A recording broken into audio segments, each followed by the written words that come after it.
and welcome to another Health Essentials podcast. I'm John Horton, your host. Blame for body aches and pains often get directed at muscle-burning activities. A tough workout, for instance, or maybe long hours cleaning up the yard. But there's a pretty low-intensity thing we do every day that can leave you feeling pretty creaky. We're talking about sleeping.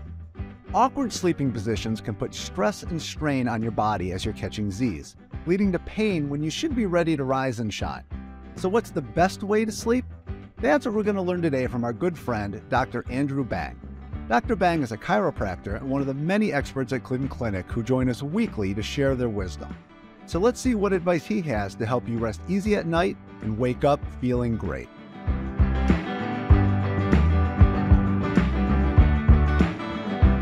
Dr. Bang, welcome back to the podcast. Always a treat to have you on. John, I love being with you, man. So good to be with you and all the listeners. So I got to tell you, I got up this morning and I got out of bed and I took what can best be described as about 10 zombie steps as I tried to work out all the creaks and aches and everything else. And I started thinking ahead to talking with you, and I thought, you must not have that in the morning. Well, I was just teasing you. I know I have 6 kids, so I don't know what the word sleep means anymore sometimes. But no, if you plan your sleep out right, you have a higher chance of feeling better when you wake up. And there's some very easy tips and tricks that you can add right into your life to get the same benefit as everybody else trying to get, restful Z's. Well, that's why we have you on, because you always give us helpful tips. And I know when we've talked, it seems like the basics of sleep comes down to getting in the right position. Why is that so important? Well, there's a lot of reasons that positioning is important because we want to take as much pressure off of your joints, muscles. We want to create maximum blood flow. We want to create a neutral spine so our ligaments can creep back to their normal position to keep you nice and protected when you're going about your daily activities. And it's easy to do. It's not challenging. There's been studies that shown you can actually change your sleep patterns, because it seems impossible to change something you do while you're sleeping, but with a little pre-coaching before you fall asleep, your body will get used to the new habit.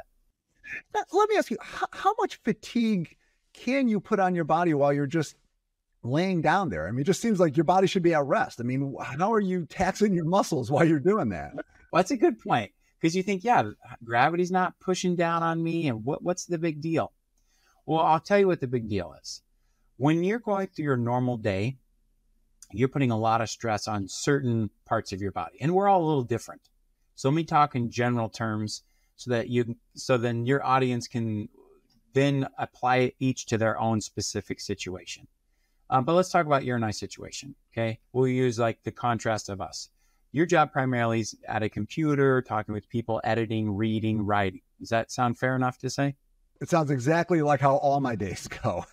Yeah, and so with that being said, you probably put a lot of stress on your neck, shoulders, maybe even the low back as you sit in positions for long periods of time without moving. I'm fortunate enough, I do have to sit and do documentation for notes, but I'm able to get up quite a bit throughout the day, move and help my patients. So my area that gets a lot of work is my wrists, hands, and shoulders, where your area that gets a lot of work would be like your neck, wrists as well, and low back. Okay. Those all ache on me. So you're right on point here. So what you've done is all night or all day, you've stretched out those ligaments. They've gotten too loose. And then when you go to sleep, like I was mentioning earlier, is ligaments creep back to their normal position. They're supposed to shrink back down. That way you can, when you do get up, you sound a little creaky, but that's keeping your body nice and tight. So you don't just topple over or be flexible like Gumby or Stretch Armstrong, right? We need integrity. All right, that's good. All right, so I'm keeping everything together. That's good news. But now, John, let's say you need to tighten your neck muscles and ligaments and your low back, all those ligaments and even your wrists back to their normal spot, but you sleep on your stomach where you've twisted your neck, twisted your back, and maybe put your hands underneath you. Now, instead of allowing your ligaments to creep back to their normal position, you continue to stretch them all night. Or if you sleep on your side and you get into the fetal position, right, where you're super curled like a C, all night, your neck continues to stretch forward, which it's already doing too much of using a computer, cell phone, driving, you name it. And your low back also is too curved and too stretched. So all night, it doesn't get a chance to get back to its normal position. And that's when people end up waking up with pain from poor sleeping posture. Well, then it seems the key seems to be getting into the right sleep position. So let's kind of take a closer look at that and kind of, I guess, the different ways people sleep and how that affects different parts of your body. Let's start with sleep positions for our backs, because I know that is always an issue with people. Yeah, for sure. Yeah. So how should you sleep? What's the best way? All right. So when you look at what, there was some great studies done when they said, let's apply pressure to the spine in the sleeping positions and see which the spine has the least amount of pressure on it. Sleeping on your back, the spine has the least amount of pressure applied to it. Sleeping on your sides is the next, and then sleeping on your stomach has the most amount of pressure on your low back. Okay. So some people can sleep on their stomach probably with no problems if during the day they don't already put a lot of stress onto their low back. But that's getting more rare, right? It's hard to do a job where you're not taxing your low back because of computers and all the sitting we do. So then what I try to recommend for low back pain sleepers is to sleep on your back or sides. And if you're like, I snore, I have a problem with sleep apnea, then definitely you want to favor your side, right and or left side. And I love, we always do this mantra, but I'm going to bring it up again. Motion is lotion, and that's no different when it comes to sleeping. You can't always pick your one side, like the right side sleeper, and always sleep there, because you'll end up causing some issues as well. So you've got to try to train yourself to sleep on both sides if you're a total side sleeper. It's not impossible to do, but it can take a little practice. So it's mostly just being conscious about what you're doing. Well, that makes sense. You want to flip, so you're doing both sides equal. Yeah, you wouldn't cook your pancake just on one side, right? You got to flip that baby. So here's another couple tips, since we're talking about low back pain. Is someone may say, well, hey, when I sleep on my side, I still feel a lot of twisting in my low back, which causes me pain. Well, if you'll take a pillow and shove it between your knees, and or put a pillow in front of your legs, you could bring one knee up bent and rest it on the pillow, and that will kind of stabilize your hips instead of them twisting a lot. That pillow between the knees is a wonderful trick. Also, you can do the same thing while you're sleeping on your back. When you lay on your back and your legs are flat, depending on how tight your hamstrings are, it can cause your low back to arch too much. Okay. You're really stiff down low in the hamstrings and glutes. You know, you're born that way. Some people are just not flexible, let's face it. Or you sit a lot, so they get tight. You lay on your back and you're like, it's uncomfortable because your spine gets too arched.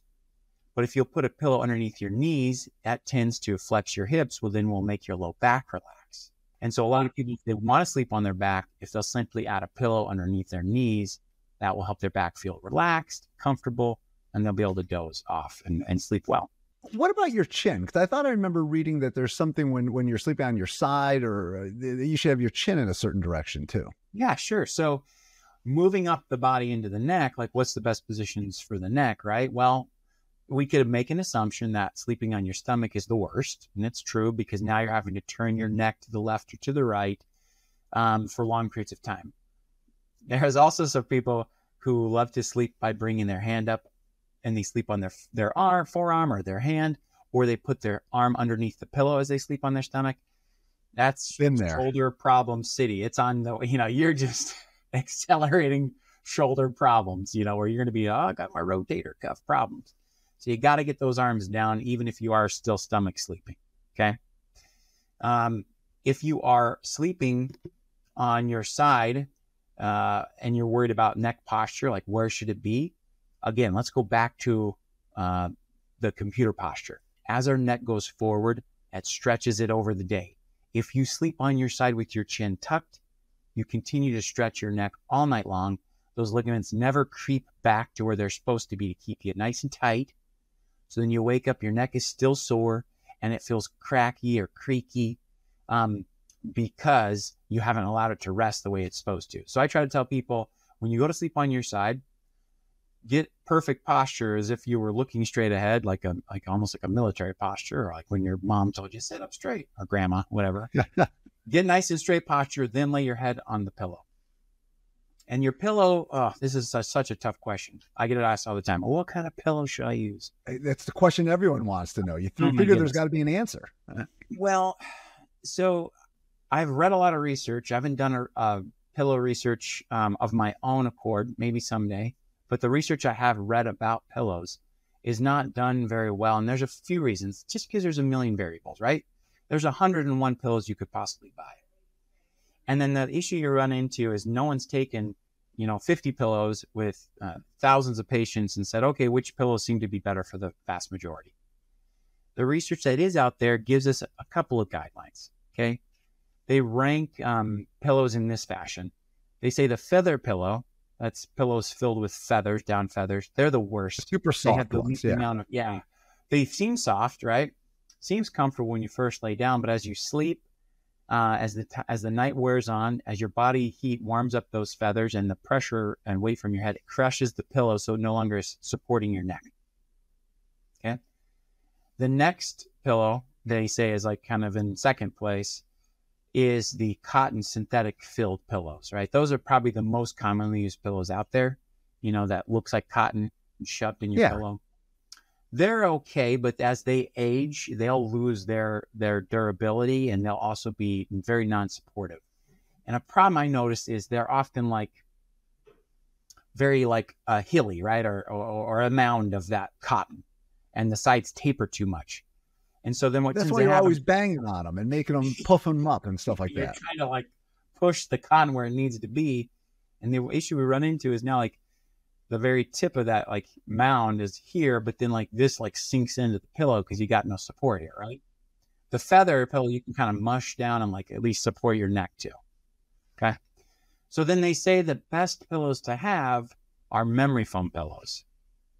And then now you open a whole new can of worms because you're like, well, which memory foam pillow? There's shredded. There's a block. There's the one with the dip in it. And then there's every other YouTube memory foam pillow out there in the market. So the best advice of research-based evidence would say, whatever fills the space between your head and the bed, remember that, head and the bed. So my memory foam pillow shouldn't be too high or too low. Sometimes those contoured kind of pillows are nice because they can kind of scoop and cradle your neck as your head falls into the ravine. But you might be able to get that same sensation with a block of memory foam. And I do have some people who use those shredded memory foam pillows where they can kind of push those memory foam pieces around to cradle their head. And they tend to hold up a little bit better because they have so much, resistance. Those shredded pieces, they kind of stick together and they're not moving around as much as the feather might be as you shift throughout the night. So they'll tend to hold their shape a little bit better. So not an exact science, but the science tells us memory foam in some regard is your best bet when it comes to sleeping with neck pain.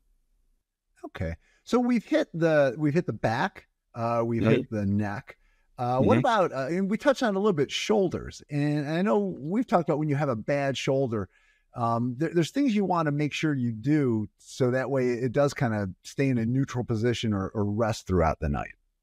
Yeah, for sure. So this is where learning to sleep on both shoulders can be helpful. So let's say you have a shoulder injury. If you've always slept on your right side, now it's really hard to now all of a sudden try sleeping on your left. But if you've always kind of been accustomed to be able to kind of switch between left and right, you can give the injured shoulder a break and predominantly sleep on the non-injured side. Typically at that point too, we're going to want to keep the arm in a neutral posture and not let it fall forward. And so that's when a pillow in front of you becomes really vital, and you can just rest your arm right on the pillow, or outstretched arm resting on the pillow. That's going to need to be a pretty thick pillow or even two pillows in one pillowcase so that your arm stays at that neutral posture. I've had some patients purchase pillows that are custom made where you can actually slip your arm. There's a cutout manufactured for your shoulder to rest in. The pillow nestles up into your neck and shoulder, creating stability. And if you have severe shoulder arthritis or a shoulder replacement or shoulder surgery, that can be worth the investment. But it's steep. We're talking, pardon me, we're talking $150, $180. Wow. Okay. But again, it can be very helpful. If you're sleeping on your back, what can you do if you have a bum shoulder? Is there something that you can do to kind of help it out a little? Yeah, so this is going to be based off how do you feel when you're sleeping on your back. What you're not going to want to do is bring the shoulder up above you, because that impinges everything. So keeping your arm down on your side, sometimes a pillow behind the back of the shoulder and resting the arm on it, so you have a slight elevation, is helpful. And then sometimes just sleeping on your back with no pillow under the shoulder is actually comfortable. So this is a little trial and error that you need to be doing. One thing I can also tell you is many people will try all these things I recommended, and they're still like, man, nothing seems to work. So I try to get them, I say, well, okay, what can we do pre-sleep routine?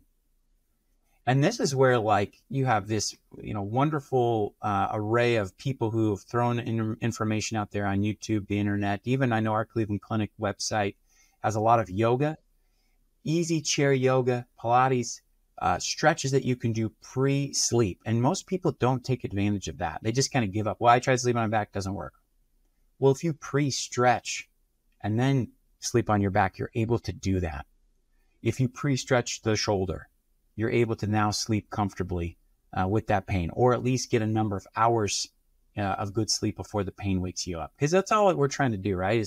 Is spend more time in the bed. Even if it's a little disrupted, if you get a few extra minutes, you'll end up feeling way better than if it's all interrupted throughout the whole night. Dr. Beng, that's great advice. What about if you're having leg pain? Is there anything you can do to kind of help there? Yeah, so leg pain typically comes in the form of leg cramps, right? And these are a mystery in and of themselves. Most people, drink more water, eat a banana. I've even heard things like pickle juice because of the high salt content, and even hot peppers in a liquid form that they drink. And all these tips and tricks, they'll help some people. The problem is it's hard to know where the research comes from to actually validate some of the things that people say work for them. So what I tend to do is, not sure what are those techniques or those potential drinks and things might work. But what we do know is if you will get a very good stretch on leg muscles, then typically you'll have less cramping as you sleep. So then the question becomes, well, what's a good stretch? The rule of thumb is it's got to be at least 2 minutes of stretching on a particular muscle group. And people are like, well, that's an eternity. Yeah, it does seem like an eternity when you're stretching for 2 minutes on a hamstring per se, or your calf muscle. But the reason that seems to, I know, right? Who stretches for 2 minutes? We're thinking 5 seconds, right? Well, the reason that works is because your muscle needs enough stress on it to say that, okay, we need to adapt to the change. It's no different than if you went to the gym, John, I gave you a 5-pound weight. You could do 100 curls and you'll never get much growth change in your bicep. But if I give you a 50-pound weight, you'd only need to do a few reps, a few days or weeks in a row before you'd see change of their muscle strength and definition. So the muscles that we stretch are the same way. If I stretch for 5 or 10 seconds, it's not enough stress on the muscle for it to do anything. It just feels good, but it doesn't change. If you spend 2 minutes stretching a single muscle group, over time, your body will, whoa, this is too much stress. We've got to adapt. We've got to get longer. And then you'll end up going to bed with less muscle cramping, at least if it's because you're having tight muscles in the lower extremities. So spend a little time before bed and just stretch everything out, and it'll kind of help you sleep a little better. It gets your body ready. Yeah, it totally does. And actually, it will end up probably releasing some of those good feeling hormones that will help you also calm down and feel like your resting state of mind, your parasympathetic state. So as long as we're talking about sleep, now we talked about pillows. The other big item that you obviously have is your mattress. And I'm sure you get asked this all the time too, but is there a mattress that's best for sleep? Yeah. So again, we got to go off guidelines because there's so many mattress companies and types of mattresses. It's been difficult to perform a very good research study giving us the facts. But from what we do have on research when it comes to sleeping, let me give you the take-home message. Medium firm seems to be the recommendation, The issue with that is there's no industry standard. So one company's medium firm might be another company's super firm. That makes it a little tough. It does. But keep in mind, you can always add a little softness to your bed. It is impossible to add firmness to your bed unless you have mattresses that allow you to increase firmness, right?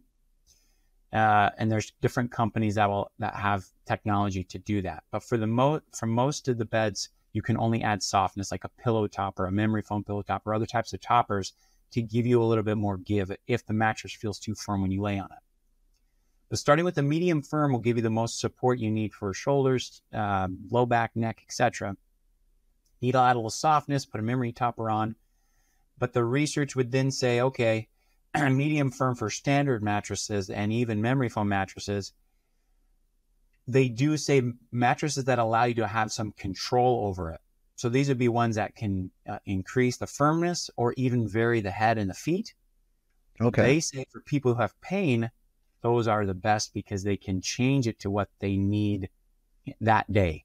So how often should you change your mattress out? Because that's another thing that comes out. You see these companies, and they say they have like a 20-year mattress, which everyone, you think, oh, this will be great. I don't have to worry about it for a long time. But is that the way to go? I agree with you. It seems a lot because I've even seen that some that say you can go 30 years before you need to replace it. Holy cow. I know, right? Well, here's the issue we run into. Like, I'm 40 right now. So let's say I buy a brand new mattress today. And if that theoretically will last until I'm 70, there's some issues that might happen between my age right now and 70. There's a high likelihood that I could have a joint replacement, a shoulder, a knee, a hip. There's a high likelihood that I could enjoy too much ice cream and gain 20, 30, 40 pounds, right? Or on the flip side, maybe I decide to go vegan and eat only carrots and broccoli and other healthy vegetables, and I lose 20 or 30 or 40 pounds. With these big changes in our physiology over a 30-year period, that might dictate the need for a mattress a lot sooner before the mattress actually wears out. So when I turn to find out from the scientific literature, what did they say? They actually recommend that 10 years you should really reevaluate, do I need a mattress change? Because if I have a small frame right now and I find my medium firm that seems to work for me, if in 10 years I've gained a lot of weight, then that medium firm might not be medium firm anymore. It might be medium for me. So I might then need to increase the firmness of my mattress so that I'm supported as I sleep. So every 10 years, you really need to evaluate, where was I 10 years ago? Has my physiology changed? Have I had a joint replacement? Have I gained or lost a bunch of weight? And then also just visibly looking at the mattress itself. Many mattresses are now only one-sided. And we can kind of flip them once, but you can't flip them like you used to with a traditional old mattress. They can wear out faster than what the claim is that they'll last 20 or 30 years. So you're going to really want to look for visible damage or alterations to what the mattress was originally when you purchased it.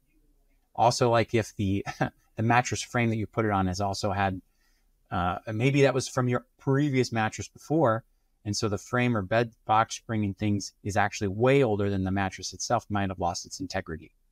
So there's a couple of things to look out for. And I take it that people should always go and test mattresses out, because in the end, since there's no real big, formal declaration as to what's firm or soft or medium, you just have to go try it, right?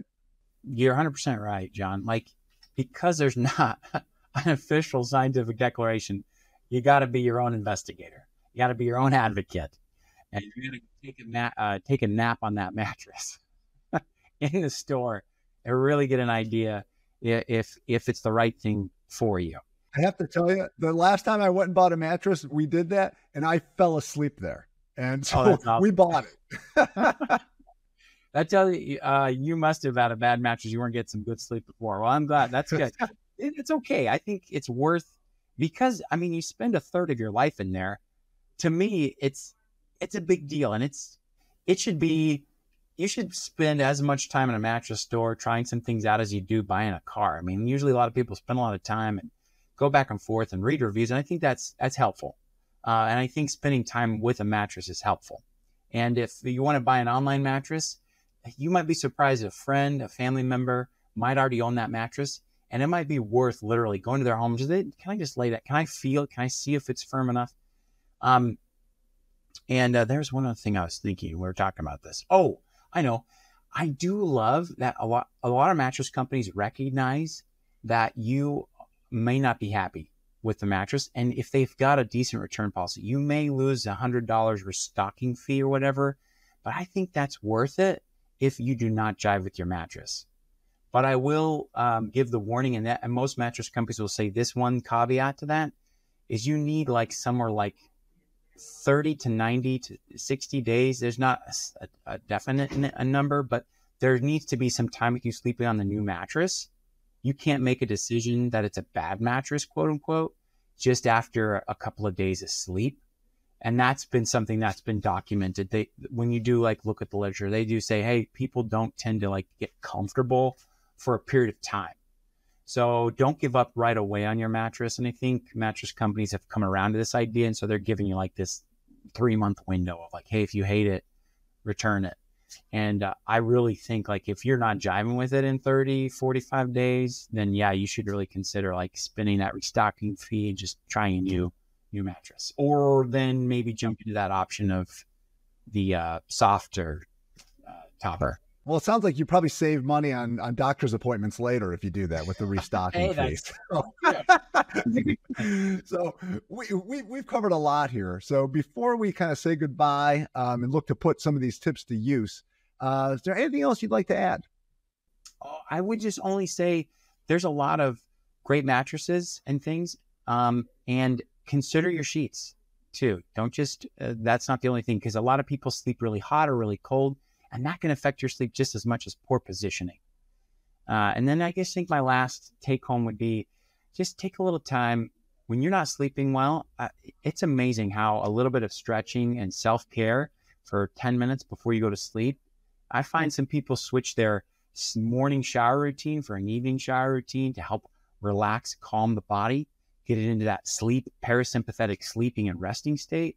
And that can go a long way, and it can solve a lot of problems that you think might be coming from your mattress. So that was kind of what I would say, but happy sleeping to you guys, and good luck, because it is a little bit of work to find the right mattress. Well, I'm going to try some of these tips tonight, and then hopefully tomorrow morning when I get up, I will not have those zombie steps. Yeah, you can text me and tell me how you're doing, all right? Will do, Dr. Bang. Thank you very much. Always a treat. All right, bye. We spend a lot of time sleeping, so it's important to use good sleep posture to avoid aches and pains. Try these tips from Dr. Bang the next time you go to bed to see if you wake up feeling a little bit better. Till next time, be well.